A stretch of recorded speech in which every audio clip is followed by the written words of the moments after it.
Hello और नमस्कार और स्वागत है मेरे तमाम दोस्तों का आपके दोस्त और गाइड इरफान की तरफ से। एक बार फिर मैं आपके साथ हूं अपने वीडियो और चैनल एस्ट्रो एश्योरेंस से। वो ग्रह जो हमें बहुत डराता है मैलेफिक्स में से राहु और शनि के अलावा वो केतु है। और जहां एक तरफ शनि के बारे में बहुत कुछ कहा और समझा जा चुका है और राहु के बारे में भी बहुत बातें हो चुकी है, वहीं केतु हम में से बहुतों के लिए एक पहेली बना हुआ है। वजह ये कि हम ये तय नहीं कर पाते कि केतु सच में एक मैलेफिक ग्रह है या फिर ये एक आध्यात्मिक सत्ता है जो कुंडली को, जिंदगी के नतीजों को ज्यादा आध्यात्मिक अर्थ देता है। और किस सूरत हाल में केतु हमें कम नुकसान पहुंचाता है और ज्यादा फायदा पहुंचाता है। किन हालात में केतु आध्यात्मिकता के प्रकटीकरण में मदद करता है और किन हालात में केतु हमें मोक्ष की तरफ ले जाता है। और ये सवाल बहुत ही पेचीदा है। ये बात हम कर रहे हैं कि राहु तमाम ग्रहों के लालच का कुल जोड़ है। आज हम बात कर रहे हैं कि केतु तमाम ग्रहों के निषेध, नेगेशन का कुल जोड़ है। यानी कि हर ग्रह जब किसी भी भाव में, किसी खास डिग्री पर, किसी खास राशि में होने की वजह से और अपनी कुछ ताकत खोने की वजह से उन तमाम ग्रहों की ताकत के नुकसान का और नतीजों के निषेध, नेगेशन का जोड़ केतु से जुड़े तमाम नकारात्मक पहलुओं या निषेध के रूप में सामने आता है। या फिर इसका ये मतलब है कि केतु तमाम ग्रहों के निषेध को दर्शाता है। यानी कि कुंडली में कोई भी ग्रह 100% नतीजे नहीं देता, चाहे वो किसी भी भाव में क्यों ना हो, चाहे वो उच्च का ही क्यों ना हो, चाहे अपने पूरे जोबन पर ही क्यों ना हो। हमेशा कुछ न कुछ एनर्जी, कुछ प्लेसमेंट, कुछ ऐसा होगा जो उस ग्रह से छीन लिया जाता है, कुछ ऐसे एट्रीब्यूट्स जो उससे ले लिए जाते हैं, कुछ नतीजे जो उस ग्रह से छीन लिए जाते हैं। कुछ ग्रह ज्यादा देते हैं तो कुछ ग्रहों में बहुत ही कम एनर्जी होती है। और इसलिए ग्रह के नतीजे जब उसमें एनर्जी ना हो या कमजोरी हो या वो अस्त हो या नीच का हो तो उसकी एनर्जी घट जाती है, नतीजे देने की क्षमता कम हो जाती है और फिर उस ग्रह के भाव या उससे जुड़े जीवन के क्षेत्र के नतीजे नकार दिए जाते हैं या कम हो जाते हैं या हमें काफी नहीं मिलते। और फिर जब उन इलाकों को कुछ ग्रह कुछ इलाकों में नतीजे नहीं दे रहे, कुछ दूसरे ग्रह कुछ दूसरे इलाकों में नतीजे नहीं दे रहे, जब आप उन सबको जोड़ते हैं तो उसका कुल जोड़ केतु के नतीजे के बराबर होता है। अब इसका मतलब हुआ कि अगर कोई ग्रह मसलन लग्न में है और लग्न में होने की वजह से वो आपको जिंदगी में रुतबा नहीं दे रहा, वो आपको वो शोहरत नहीं दे रहा, वो आपको सोचने की ताकत नहीं दे रहा, तो वो नेगेटिव एनर्जी में या दूसरे ग्रहों की निषेध वाली एनर्जी में शामिल हो जाता है और केतु में जुड़ जाता है।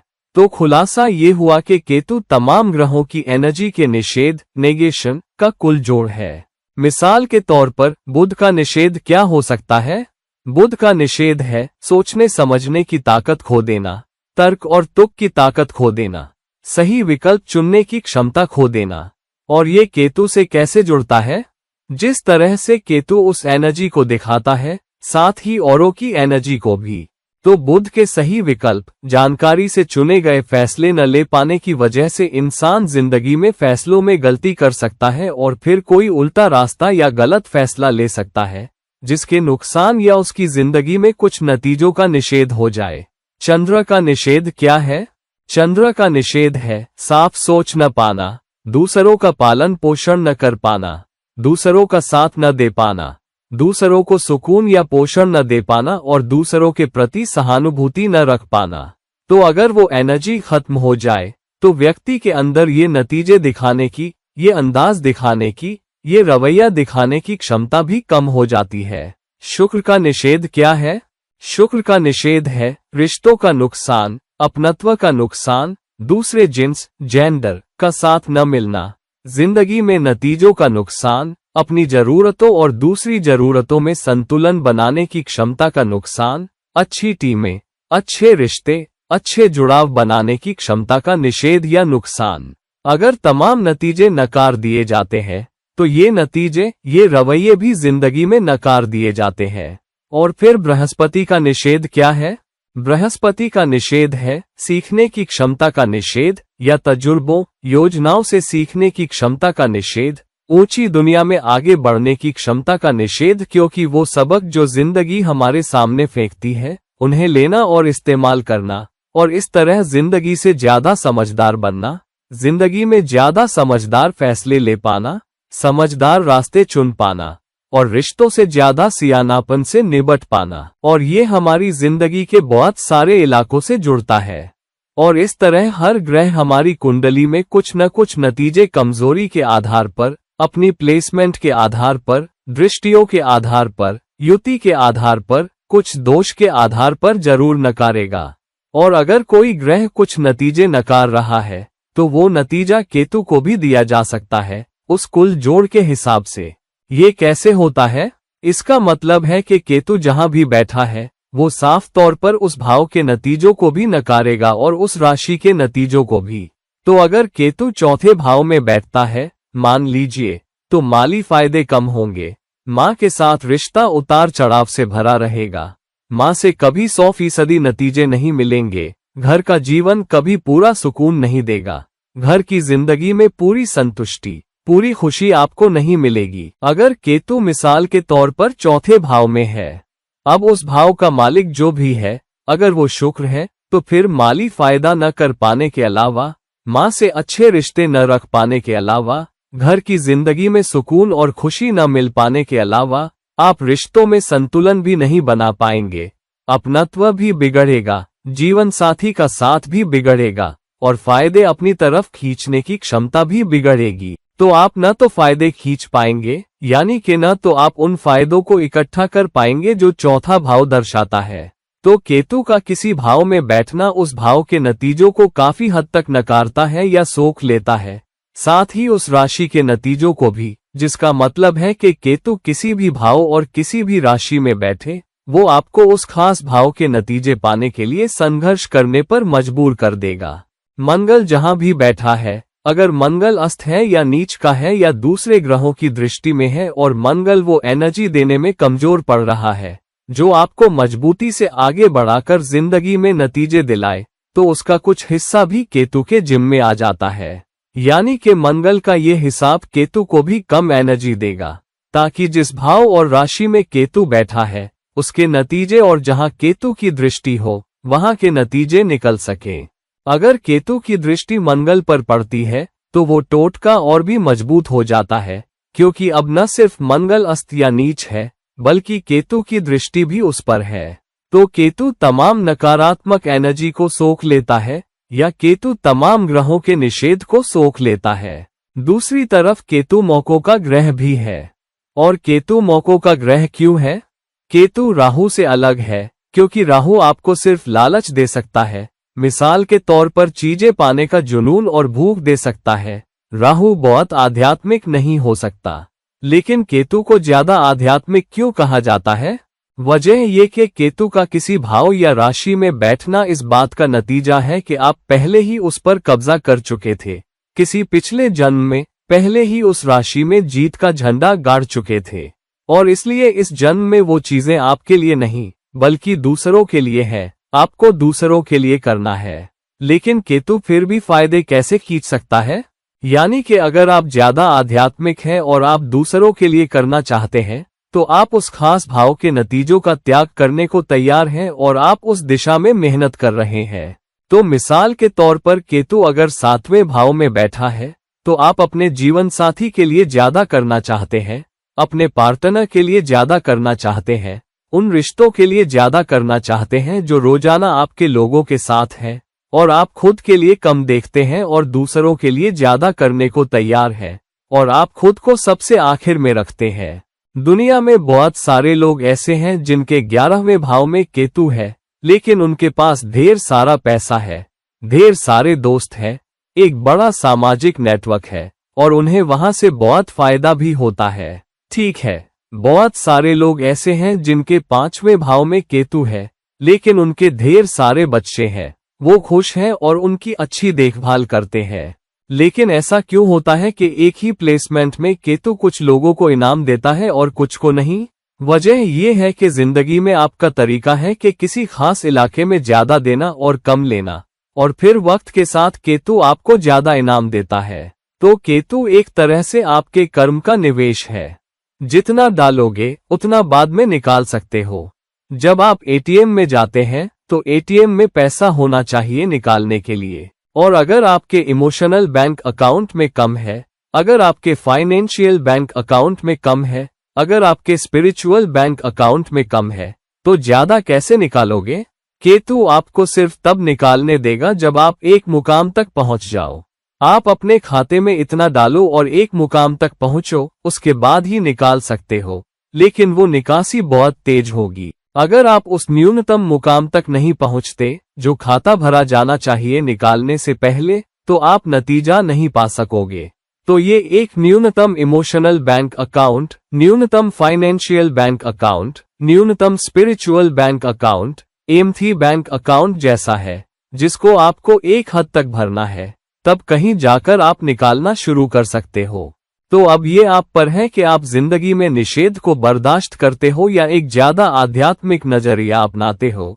एक ज्यादा आध्यात्मिक तरीका अपनाते हो, और फिर केतु के नतीजे तब प्रकट करते हो जब सब्र रखते हो, केतु के बैंक खाते में डालते रहते हो, और फिर थोड़े वक्त के बाद उस बैंक खाते में कुछ निवेश के बाद उसमें से निकाल पाते हो। तो केतु जहां भी बैठा है वो उस भाव के नतीजों को और उस राशि के मालिक और उस राशि को जरूर नकारता है। हालांकि केतु दूसरे इलाकों का भी प्रतिनिधि है, तो अगर कोई ग्रह अपने नतीजे नकार रहा है और आप केतु का बैंक खाता भरते हो, तो आप देखोगे कि केतु आपको उस ग्रह के नतीजे भी लौटा देगा। तो मिसाल के तौर पर केतु चौथे भाव में बैठा है। केतु का सामाजिक जुड़ाव से कोई संबंध नहीं है, क्योंकि केतु का 11वें भाव से न कोई संबंध है जो सामाजिक जुड़ाव दिखाता है, न केतु 11वें भाव में है, न केतु 11वें भाव पर दृष्टि डालता है। फिर भी आप पाओगे कि अगर आप अपने घर में, अपने घरेलू जीवन में और माँ के साथ रिश्तों में स्वीकारोक्ति और देने का भाव रखते हो, और माँ के साथ इमोशनल बैंक अकाउंट भर चुके हो,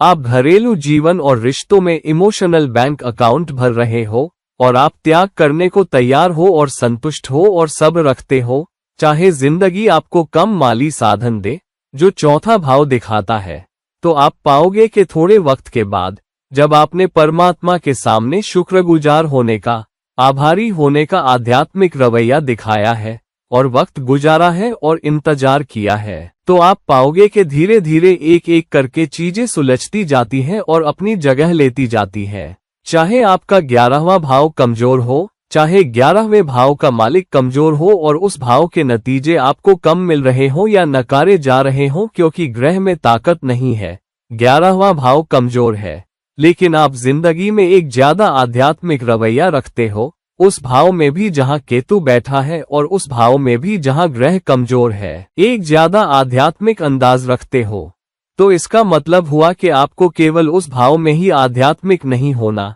जहां केतु है, बल्कि दूसरे भावों और दूसरे ग्रहों के लिए भी ज्यादा आध्यात्मिक और सब्र वाला बर्ताव रखना होगा जो कमजोर है और आपको नतीजे नहीं दे रहे। और उन नतीजों के बारे में भी अगर आप ज्यादा आध्यात्मिक रवैया रखते हो तो केतु वो जगह आपके लिए भर देगा। तो भले ही केतु 11वें भाव में न हो या 11वें भाव पर दृष्टि न डालता हो, लेकिन अगर आप अपने सामाजिक नेटवर्क, अपने दोस्तों, अपने दायरे के प्रति बहुत आध्यात्मिक रवैया रखते हो, और जब कोई आपके दायरे से आकर आपसे मदद या साथ मांगे और आप बिना मांगे ही वो मदद देने को तैयार हो, बिना किसी लौटाने की आस के आप उस दोस्त की मदद करने को तैयार हो बिना किसी एवज के, तो क्या आप बड़े भाई जो 11वें भाव का भी प्रतिनिधि है की मदद करने को तैयार हो बिना कुछ लौटने की आस के या बिना एहसान लौटाने की मांग के? और अगर आप सब्र रखते हो और आभारी होते हो तो आप पाओगे कि थोड़े वक्त में ही आपका सामाजिक नेटवर्क भी बेहतर हो जाएगा,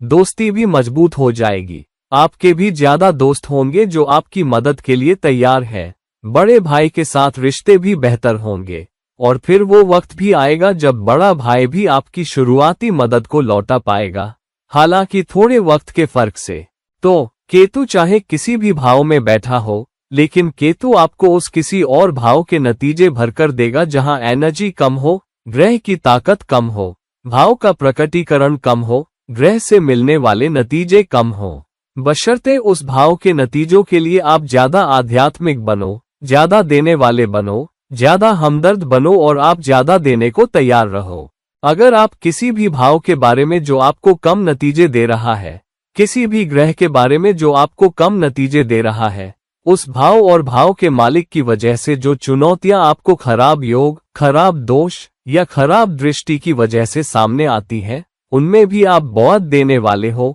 बहुत सब्र रखने वाले हो, फिर भी बहुत हमदर्द हो, फिर भी आध्यात्मिक हो, आभारपूर्ण हो और सब्र रखते हो। परमात्मा की एनर्जी और परमात्मा के फैसले के सामने और उस हालत के सामने जिसमें परमात्मा आपको रखता है, झुकते हो, तो आप पाओगे कि आपका उस क्षेत्र के बारे में भी निषेध और स्वीकारोक्ति का रवैया होगा और फिर भी देने वाले बने रहोगे। अगर केतु आपके दूसरे भाव में है और आपके 7वें भाव पर उसकी कोई दृष्टि नहीं है, मिसाल के तौर पर, और रिश्तों में आपको चुनौतियां हैं, 7वें का मालिक भी किसी खराब दोष में बैठा है, फिर भी आप अपने जीवन साथी या पार्टनर से अच्छी बराबरी न मिलने को ज्यादा स्वीकार करने वाले हो, फिर भी आप ज्यादा देने वाले हो, फिर भी आप ज्यादा सब्र रखने वाले हो, फिर भी आप ज्यादा प्यार करने वाले हो, फिर भी आप रिश्ते में ज्यादा स्पेस देने वाले हो, तो आप पाएंगे कि थोड़े वक्त के बाद उस भाव के मजबूत न होने या ताकत न पाने के बावजूद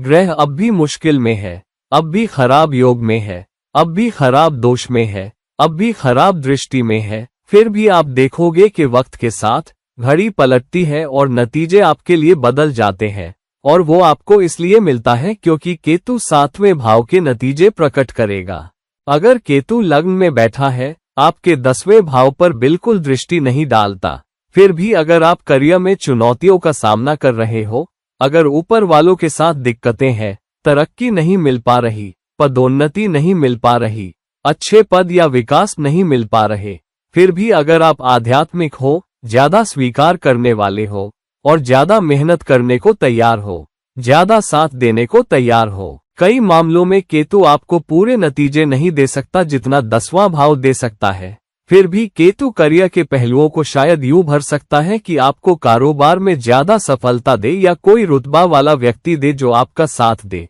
भले ही काम पर आपके ऊपरी अधिकारी न दे रहे हों, तो कोई बड़ा अधिकारी, कोई रुतबा वाला शख्स मदद करेगा, कोई करियर का कोई रास्ता आपके लिए कामयाब होगा। अगर करियर नहीं तो 7वें भाव की बात करें, जीवन साथी और उसके साथ रिश्ते में अगर पूर्णता नहीं मिल रही, नतीजे नहीं मिल रहे, तो रिश्ते के बाहर कोई, शायद एक दोस्त के तौर पर, आपको वो भावनात्मक साथ दे सकता है, एक ऐसा शख्स बन सकता है जो आपके ज्यादा दोस्ताना साथ में वो भावनात्मक सहारा दे जो आपको चाहिए, और आपको उस रिश्ते की कमी भी थोड़े वक्त बाद खलने नहीं लगेगी। लेकिन अगर आप छोड़ने को तैयार नहीं और दूसरी कोशिश करने को तैयार हो, लेकिन इस बार कोशिश यूं करना चाहते हो कि ज्यादा स्पेस दो, ज्यादा सब्र रखो, ज्यादा हमदर्दी रखो और प्यार, देखभाल और मोहब्बत में ज्यादा दो और उम्मीद कम रखो, तो आप पाओगे कि देर सवेर केतु वो भर देता है और आप उस रिश्ते में होते हो।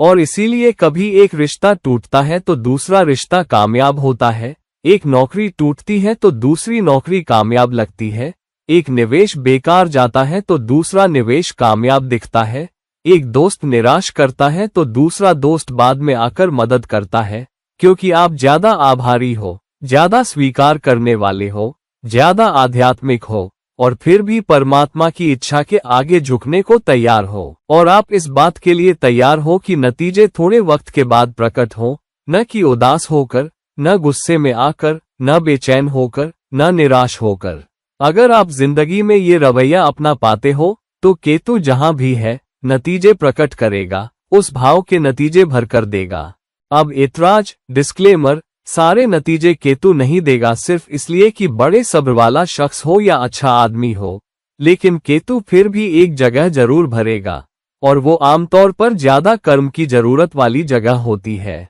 तो अगर कुछ आपको मिल रहा है और कुछ नहीं मिल रहा है, तो वो उस कर्म की जरूरत की वजह से है जिसे केतु पूरा कर रहा है। अगर आप पर कोई कर्म बाकी है, जो आपका कर्ज है, जो आपका कार्मिक कर्ज है, तो केतु आपकी जिंदगी में उस क्षेत्र में ज्यादा मदद करता है, बाकी क्षेत्रों की तुलना में। तो केतु करता क्या है?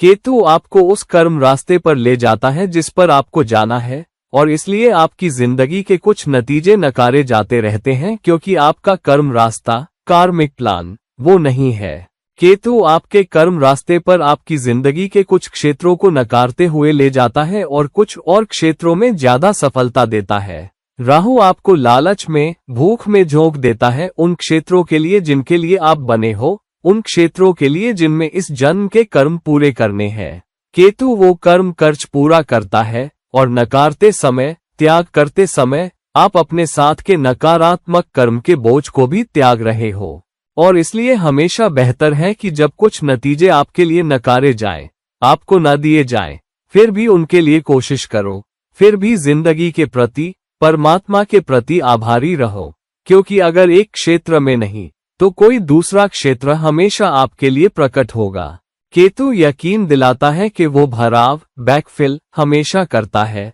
आध्यात्मिक भराव भी आपके लिए होता है और आप आध्यात्मिक दुनिया में भी ऊपर उठते हो क्योंकि कर्म का कर्ज उतर रहा है। केतु उसका ख्याल रखता है, बशर्ते आपकी जिंदगी के प्रति एक कार्मिक नजरिया हो, यानी कि आप जिंदगी के ज्यादातर उन नतीजों को त्यागने को तैयार हो जो आपकी कोशिश के बाद भी नहीं मिल रहे, फिर भी आप आभारी हो, फिर भी आध्यात्मिक हो, फिर भी परमात्मा की इच्छा के आगे झुके रहते हो। देर सवेर आप पाओगे कि केतु भर देगा, अगर एक क्षेत्र नहीं तो दूसरा।